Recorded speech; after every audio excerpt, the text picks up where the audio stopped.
Lianna syaitan, karena sungguhnya syaitan idza sami'al adzan adbar. Setan tuh kalau dengar suara azan dia langsung berpaling, kabur dia, takut. Kan biasanya ada anjing gonggong tuh. Kalau dengar Allahu Akbar, langsung anjing lu seolah-olah dia tidak suka. Teriak. Anjing melihat setan-setan tuh kabur, lari. Makanya seolah-olah dia negor tuh setan yang berlarian ketika dengar suara azan tuh.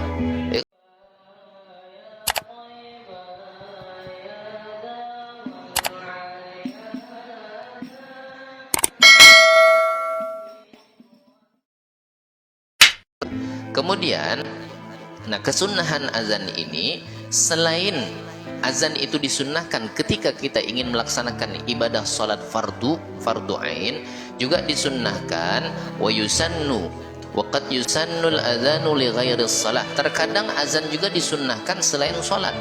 Misal kama fi udunil mahmum, ada orang yang galau, ya urusannya tidak selesai-selesai, dia pusing kepalanya, hutang tidak lunas-lunas, banyak masalah yang tidak terpecahkan, akhirnya dia galau, pusing, sumpah. Nah, sunnah azankan di telinganya, diazankan. Kemudian apa lagi? Wal masru' wal ghadban, orang yang lagi emosinya meningkat, naik emosinya, marah besar, nah, sunnah azankan. Cuma jangan dekat-dekat tempelengnya kita. Orang lagi marah diazankan, Allahu Akbar, mukanya udah merah nih, kita azan di samping, Allahu Akbar, Allah, bisa digeplaknya kepala kita, ya. Tapi sunnah azankan supaya emosinya itu turun. Kemudian wal masru' yang kesurupan, sunnah, ya kalau ada orang kesurupan azankan di samping kuping. Kenapa? Sebab lianna syaitan, karena sesungguhnya syaitan idza sami'al adzan adbar. Setan tuh kalau dengar suara azan dia langsung berpaling, kabur dia, takut. Kayak kata orang dulu, cuman ini saya belum dapat nih riwayat yang menyebutkan tentang masalah ini. Kata orang tua dulu, ya, itu kalau azan kan biasanya ada anjing gonggong tuh. Kalau dengar Allahu Akbar, langsung anjing lu seolah-olah dia tidak suka, teriak. Kata orang tua dulu apa? Itu anjing melihat setan-setan tuh kabur, lari. Makanya seolah-olah dia negor tuh setan yang berlarian ketika dengar suara azan tuh. Kalau kita azan spontan, azan iqamah sama tuh. Kalau di sekitar masjid tuh ada anjing, langsung dia responnya tuh cepat, Allahu Akbar, langsung. Nah, jadi dikhawatirkan kalau ada manusia dengar azan langsung menutup kuping, bukan dianya setan, tapi banyak setan dalamnya. Kalau dengar azan tuh kupingnya panas, ya, gelisah badannya. Itu kata ulama, kata Syekh Al-Imam Muhammad Syata dalam kitabnya I'anatul Talibin, lianna syaitan idza sami'al adzan adbar, dia langsung berpaling, berbalik, tak suka dia dengar suara azan. Makanya kalau ada orang kesurupan azankan. Faidatun minasyanwani, dari Syekh Al-Imam Asy-Syanwani, wa mimma jarraba liharqil jin, termasuk perkara yang mujarrab. Mujarrab itu artinya terbukti ampuh. Itu dah bahasa kita. Nih, kalau sakit kepala, ini obatnya mujarab, berarti udah terbukti. Ya, mujarab itu bahasa kita, padahal bahasa Arab. Ya, mujarab itu bahasa Arab, tapi udah dijadikan bahasa kita. Apa maknanya mujarab? Terbukti ampuh. Ya, terbukti ampuh. Maka kata ulama, salah satu di antara perkara yang ampuh liharqil jin, untuk membakar jin. Ya, ayyu'adzina fi udhunil masru' sab'an, azankan di telinga orang yang lagi kesurupan itu kan masukkan jin, ya. Jadi jin itu sama model kayak manusia juga, ada yang beriman, ada yang kafir, ada yang baik, ada yang jahat, dan seterusnya. Makanya yang suka ganggu-ganggu manusia itu yang jahat-jahat. Nah, untuk membakar, menghilangkan daripada menyembuhkan, salah satu di antaranya ialah azankan di telinga orang kesurupan itu sebanyak 7 kali. Ya, habis itu baru wa yaqra al-Fatihah sab'an, bacakan Fatihah 7 kali samping telinganya, azankan 7 kali. Ya, cuman panjang pendeknya dijaga, mentang-mentang 7 kali Allahu Akbar, nggak teratur lagi, nggak sembuh, bukan salah azannya, kitanya azan begitu. Ya, panjang pendeknya perhatikan. Allahu Akbar, Allahu Akbar, Allahu Akbar, Allah. Jangan Allahu Akbar, Allahu Akbar. Tidak jelas azannya, ketawa jinnya. Ya, jinnya ini tidak apa-apa, tidak pengaruh aja. Ya, yang tartil. Ya, baca azan 7 kali, habis itu bacakan Fatihah 7 kali. Kemudian wal muawwidzatain, baca surah Qul a'udzu birabbil falaq, Qul a'udzu birabbin nas sekali-sekali. Wa ayatul kursi, kemudian setelah itu wa ayatul kursi, baca ayat kursi sekali. Azan 7 kali, Fatihah 7 kali, Al-Falaq sekali, An-Nas sekali, ayat kursi sekali. Was-sama' wat-tariq, surah Was-sama'i wat-tariq, baca sekali. Was-sama'i wat-tariq, wa ma adraka mat-tariq, An-najmu ats-tsaqib. Baca sekali. Habis itu baca akhir surah Al-Hasyr, wa akhira suratil Hasyr, min law anzalna hadzal qur'an la ra'aitahu khashi'an mutasaddian min khasyatillah fatilkal amsal nadribuha lin-nasi la'allahum yatafakkarun, sampai habis. Ya. Akhir surah Al-Hasyr. Kemudian habis itu baca akhir surah As-Saffat. Ya, dari fa idza nazala bisahatihim sampai habis. Habis itu, habis sudah terakhir, ambil air. Ambil air, masukkan, terserah mau di sini kah, di botol kah, di gelas kah, di mangkok kah. Ini untuk orang kesurupan. Kita bacakan ayat kursi 7 kali. Bacakan ayat kursi 7 kali, kita ambil airnya, pecikkan aja ke mukanya, jangan dikubuikan. Jadi tumpahkan, mercik itu sikit, basahi tangan kita, percikkan gitu aja. Fa innahu yufiqu, karena sesungguhnya itu insya Allah akan menyembuhkan. Jadi baca tadi tuh, ingatkan ayatnya tuh.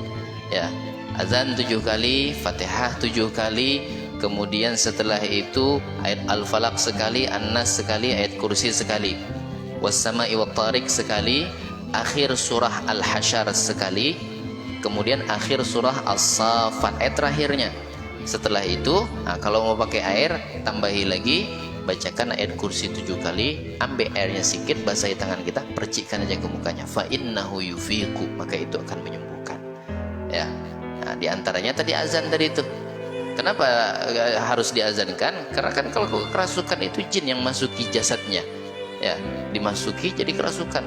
Nah, jadi azankan, karena salah satu yang tidak disukai oleh syaitan, yang jahat-jahat itu adalah azan. Jadi dia tidak suka dengar suara azan, masukan setan. Ya, tidak suka dia dengar suara azan, maka azankan. Itu sunnah. Wa man sa'a khuluqahu. Jadi sunnah azan itu ketika ada orang yang lagi sumpek, yang lagi galau, yang lagi marah, yang lagi kerasukan. Habis itu orang yang akhlaknya tidak baik, ya, asik tidak bermamai aja bininya, azankan. Ya, atau suaminya sikit-sikit tidak emosi, sikit-sikit tidak emosi. Kuali itu dah berapa kali sehari terlempar ke dinding. Mau masak, ambil lagi, dicatok lagi, dibikin, limpap terus, ya Pak. Akhirnya sikit-sikit emosi, sikit-sikit emosi. Ikan lambat masak, emosi dah tuh. Ya, goreng ikan, ikannya di kulkas ya, lambat masaknya, dingin, ada batu esnya, marah lagi, azankan boy. Ya. Wa man sa'a khuluqah, orang yang akhlaknya tidak baik, anaknya nakal betul. Kenapa anak ini?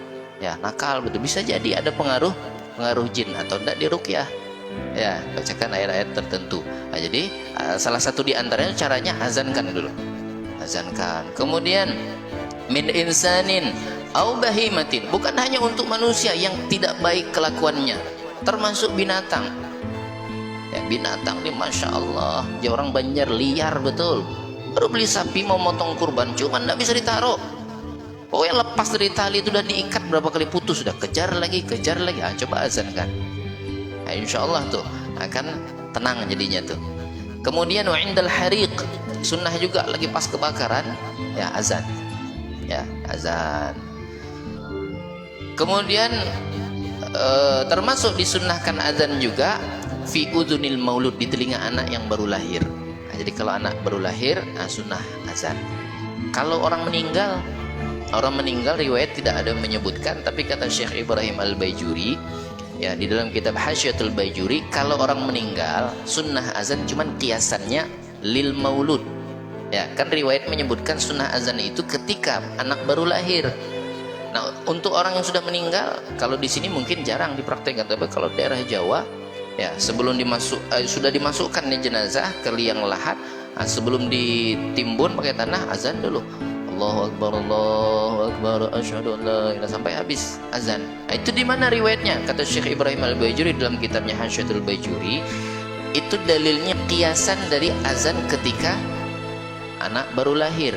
Jadi disunnahkan ketika masuk ke dunia untuk diazankan, keluar dari dunia pun sunnah lagi diazankan. Jadi kiasan tuh dalilnya, kiasan dari kita disunnahkan untuk mengazankan anak yang baru lahir. Begitu juga ketika dia keluar dari dunia, sunnah azankan lagi.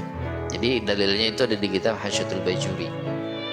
Kemudian wa khalfal musafir, kalau ada orang mau bepergian, ya misalkan mau pergi musafir ke mana, ke Jakarta, mau ke Jawa, ya mau merantau, ataupun apalagi kalau misalkan mau pergi haji atau umrah, ya kami dulu waktu mau pergi ke Yaman tuh berkumpul depan asrama itu, diazankan, ya diazankan baru berangkat, ya. Atau mau pergi umrah misalkan, kumpulkan dulu, ya kalau paling tidak keluarga kita kumpulkan, azankan, sunnah, ya sunnah diazankan dulu. Kemudian itu diantara kesunahan yang disunnahkan untuk azan. Jadi azan itu bukan hanya untuk salat saja, ya termasuk tadi beberapa perkara yang disunnahkan untuk azan. Kemudian yang berikutnya, keistimewaan atau orang yang azan. Kata Nabi sallallahu alaihi wasallam, al-muadzinuna atwalun nasi a'naqan yaumal qiyamah. Orang yang suka azan, ya, atau muadzin, itu nanti orang yang paling panjang lehernya di hari kiamat. Jadi mudah dikenal. Lu tengok, ini pasti tukang azan. Ya, ketahuan. Ya, kalau kita biasa-biasa aja, orang rame macam itu dari umat, dari hamba Allah, dari zaman Nabi Adam alaihissalam sampai manusia terakhir, siapa mau dikenali? Susah. Ya. Tapi orang-orang yang tukang azan waktu hidup di dunia, itu beruntung tuh, lehernya panjang-panjang. Kalau di dunia kan tidak bagus leher panjang. Ya kalau di akhirat beda lagi, yang kita samakan seperti dunia. Yang jelas mudah untuk diketahui. Ini si fulan, ini si fulan. Ya, jadi minta syafaat. Jadi dikenal. Ini si fulan pasti tukang azan. Jadi macam-macam, termasuk al-muhajjilun. Ya, orang yang suka melebihkan basuhan ketika berwudu. Basuhan kan sampai siku diangkat ke atas. Ketika membasuh muka, dia lebihkan naik ke atas, kemudian bagian dagunya lebihkan sampai ke tengkuk sini nih. Apa nih? Tenggorokan sini nih, tengah-tengah sini. Maka nanti di akhirat akan bercahaya, jadi ketahuan, jadi ada ciri-cirinya orang yang suka mengerjakan ibadah-ibadah yang dianjurkan atau yang disunnahkan. Nah itu azan. Nah, kemudian al-hikmatu minal azan, apa hikmahnya azan tuh? Satu, al-i'lam bidukhulil waqt. Maka tidak sah azan itu kalau belum masuk waktu sholat. Ngasih tahu orang bahwa waktu sholat sudah masuk. Makanya kalau tukang azan dia harus paham, karena waktu sholat ini kadang berubah. Ya, nah sekarang ini kan kita waktu isya sudah hampir setengah 8 lewat nih, jam 7:30 lewat. Ya, nah, tepatnya adalah jadwalnya di belakang tuh. Nah, kalau kita tidak paham, tidak ngerti, patokannya pokoknya jam 7 dari bahari sudah kada berubah-ubah. Ya, tidak bisa. Jadi harus paham juga kita. Jadi kalau mau azan tuh tengok dulu, jangan sampai kita azan sebelum masuk waktu sholat. Ya karena ada orang karena sudah terbiasa, dia kalau sholat itu kalau udah dengar azan, pokoknya tanpa nengok jam sudah, dia yakin waktu sholat udah masuk. Nah kita yang jawab nanti, kita yang seolah-olah kita ngumumkan, ya kita ngumumkan waktu sholat udah masuk nih. Kan tujuannya, hikmahnya apa? Al-i'lam bidukhulil waqt. Tujuannya untuk ngasih tahu bahwa waktu sholat itu sudah masuk. Itu yang pertama. Yang kedua, da'watu ilal jamaah. Ngajak orang untuk sholat berjamaah. Coba kalau tidak ada azan, mungkin tidak serempak orang datangnya ke masjid nih. Ya, azan misalkan anggaplah azan zuhur. Sekarang waktu zuhur jam 12 lewat 14, 18. Kita misalkan kalau tidak azan, ada datang yang jam 1, ada datang yang setengah 1, ada yang datang hampir jam 3. Kenapa? Tidak ada azan. Coba kalau ada azan, orang dengar azan udah siap semua. Yang mau sholat berjamaah itu udah siap dia. Ya, kecuali memang tidak ada keinginan mau azan di samping kupingnya pun, ya tidak ngaruh dia. Ini yang berkeinginan mau sholat berjamaah, jaga sholat jamaahnya itu pasti dia dengar azan. Oh, berhenti dia lagi kerja. Nah, berhenti dia. Berhenti dulu, mau sholat dulu. Nah, jadi itu hikmahnya. Apa hikmahnya? Ad-da'watu ilal jamaah, ngajak orang untuk sholat berjamaah. Oh, lebih besar pahalanya. Maka dikatakan, kata Nabi sallallahu alaihi wasallam, walahu ajru man shalla ma'ahu, dia dapat pahala sebanyak orang yang sholat bersamanya. Berapa banyak orang yang sholat dengar suara azan kita. Ya, maka keberuntungan untuk kita. Maka tapi jangan berebut pula nih isya nih azan bertaan. Ya, satu aja. Ya, itu keistimewaannya. Maka kalau kita ada kesempatan azan, suara kita mendukung azan. Ya, jangan kalau suara azan suara dari kita enak, padahal dia tidak mau, malas, tidak tahu keistimewaannya, keutamaannya. Kalau udah tahu, tidak pakai nolak lagi sudah. Ya, langsung dia azan. Nah, jadi itu keberuntungannya. Kemudian hikmah yang ketiga, al-ilmu bi'adil jamaah, ngasih tahu disitulah tempat orang sholat berjamaah. Maka biasanya kalau kita mau sholat berjamaah itu di tempat dimana kita mau sholat jamaah azan. Tapi azan ini bukan hanya diperuntukkan untuk di masjid, di surau atau di majlis ta'lim. Di rumah boleh, tidak apa-apa. Ya, tetap disunnahkan. Nah, jadi salah satu di antara hikmahnya Pak, al-i'lamu bi mawdi'il jamaah, ngasih tahu tuh sumber suara azan itu di mana. Nah, di situ berarti orang mau sholat jamaah di situ tuh. Jadi kalau kita datang ke suatu tempat, ya, ketika kita dengar suara azan, kita tidak nanya lagi, pasti di situ orang sembahyang berjamaah. Nah, itu hikmahnya. Jadi kalaupun kita tidak tahu di tempat tersebut, kita masih asing di tempat tersebut, tapi ketika kita dengar ada suara azan, mau di mana aja, mau di Indonesia, di luar negeri, mau di mana, insya Allah di situ tempat orang mendirikan sholat berjamaah. Tinggal kita cari sumber suara itu di mana. Ya, asal jangan di TV ya. Nah, kalau di TV bisa jadi di rumah orang lagi nonton TV, dengar azan kita tunti situ, orang lagi asik nonton. Ya. Kemudian yang keempat, izharu syiaril Islam, itu hikmahnya untuk menampakkan syiar Islam. Jadi dakwah juga jadinya azan tuh. Ya, itu syiar Islam untuk mempersatukan. Jadi dengan sebab suara azan itu terlihatlah syiar Islam. Nah, itu hikmah daripada azan. Kemudian yang mana lebih afdal, azan apa iqamah? Nanti insya Allah kita juga akan bahas syarat-syaratnya, syarat azan itu, kemudian siapa orangnya yang dianjurkan untuk mengumandangkan azan. Nah, ayyuhuma afdal, al-azan amil iqamah? Yang mana lebih afdal, azan apa iqamah? Yang pertama dikatakan al-azan wahdah afdal minal imamah indal imam ar-ramli, wal azan ma'al iqamah afdalu minal imamah indal imam Syekh Ibn Hajar, wal imamah afdalu mutlaqan indal imam ar-rafi'i liqiyamin Nabi sallallahu alaihi wasallam biha wa li'annaha fardu kifayah khilafan lil imam an-Nawawi fa indahu al azan afdal. Ada beberapa pendapat ulama. Yang pertama, kalau cuma azan, misalkan muadzin aja Allahu Akbar Allahu Akbar, setiap waktu salat dia cuma azan, itu lebih afdal daripada menjadi imam. Azan wahdah, azan saja itu lebih afdal daripada jadi imam menurut Imam Ar-Ramli. Kemudian al-azan ma'al iqamah afdal minal imamah. Kata Imam Syekh Ibn Hajar, kalau dia azan plus dia lagi yang qomat, itu lebih afdal daripada jadi imam. Kalau kata Imam Ramli, azan aja udah lebih afdal daripada imam. Ya, jadi beda pendapat antara Syekh bin Hajar dan Imam Ramli. Itu tergantung kita mau milih pendapat yang mana. Ya. Kemudian wal imamatu afdalu mutlaqan indal Imam Ar-Rafi. Kalau kata Imam Ar-Rafi, jadi imam lebih afdal daripada tukang azan sama iqamah. Lianna Nabi sallallahu alaihi wasallam qiyamin Nabi sallallahu alaihi wasallam biha, karena Rasulullah jadi imam. Ya. Nah, jadi terserah kita mau ikut yang mana, yang jelas sama-sama baik. Ada pendapat ulama yang menyatakan muadzin sama si mukim yang iqamah tadi lebih afdal daripada jadi imam. Ada juga yang menyatakan jadi imam lebih afdal. Jangan diborong pula. Dia azan kecuali subuh, dah ada jamaahnya lagi. Dia azan, tengok di belakang dah ada jamaah, qomat dia. Habis qomat, tengok dah ada juga jamaahnya. Sudah Allahu Akbar dia lagi.